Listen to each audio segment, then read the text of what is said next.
Corona ஊரடங்கு முடிந்து ஆந்திராவில் கடந்த சில வாரங்களாக பள்ளிக்கூடங்கள் இயங்கி வருகின்றன. மாணவர்கள் சமூக இடைவெளியுடன் பள்ளிக்கு வந்து செல்கின்றனர்.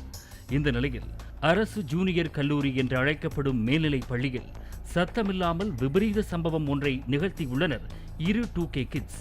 இந்த பள்ளியில் 11ஆம் வகுப்பு படித்து வரும் மைனர் மாணவர் ஒருவர் தன்னுடன் படிக்கும் மைனர் மாணவியை காதலித்து வந்துள்ளார். கொரோனா ஊரடங்கால் சந்திக்க இயலாமல் தவித்த ஜோடி மீண்டும் பள்ளிக்கூடம் திறந்ததால் உற்சாகமடைந்தனர். மேலும் மீண்டும் தங்கள் காதலில் பிரிவு வந்துவிடக் கூடாது என்று விபரீத செயல் ஒன்றை அரங்கேற்றினர். அதன்படி கடந்த சில தினங்களுக்கு முன்பு வகுப்பறையில் வைத்து அந்த மாணவன் தனது காதலியான அந்த மாணவிக்கு மஞ்சள் தாலி கட்டி திருமணம் செய்து கொண்டார்.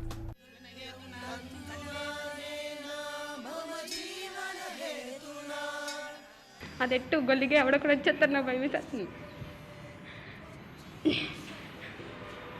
மேளமின்றி தாளமின்றி சைலண்டாக நடந்த இந்த தாலி கட்டும் வைபவத்தை செல்போனில் படமாக்கிய மற்றொரு சக மாணவர் அதனை சமூக வலைதளத்தில் வெளியிட்டதால் ஜூனியர் காலேஜில் நடந்த வில்லங்க திருமணம் வெளிச்சத்திற்கு வந்தது. பள்ளி மாணவர்களின் இந்த திருமண வீடியோ மற்றும் புகைப்படங்கள் வைரலாகி கல்லூரி முதல்வரின் பார்வைக்கு சென்ற நிலையில் விபரீத சம்பவத்தை பள்ளியின் வகுப்பறையில் அரங்கேற்றிய மூவரையும் பள்ளியிலிருந்து நீக்கி டிசியை கையில் கொடுத்து அனுப்பினர்.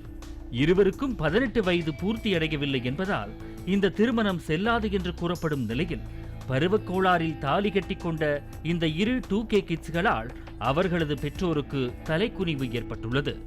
இந்த சம்பவம் தொடர்பாக பெண் வீட்டார் தரப்பில் போலீஸ் நிலையத்தில் புகார் அளிக்கப்பட்டுள்ளதாகவும் தகவல் வெளியாகியுள்ளது. பள்ளிக்கூடம் சென்று பாடங்களை படிக்கின்ற வயதில் காதலில் விழுந்தால் முடிவில் படிப்பை தொலைத்து வீதியில் தவிக்கும் நிலை ஏற்படும் என்பதற்கு இந்த சம்பவம் ஒரு சான்று. பாலிமர் செய்திகளுக்காக திருப்பதி செய்தியாளர் பாலாஜி மற்றும் வேல்ராஜ்.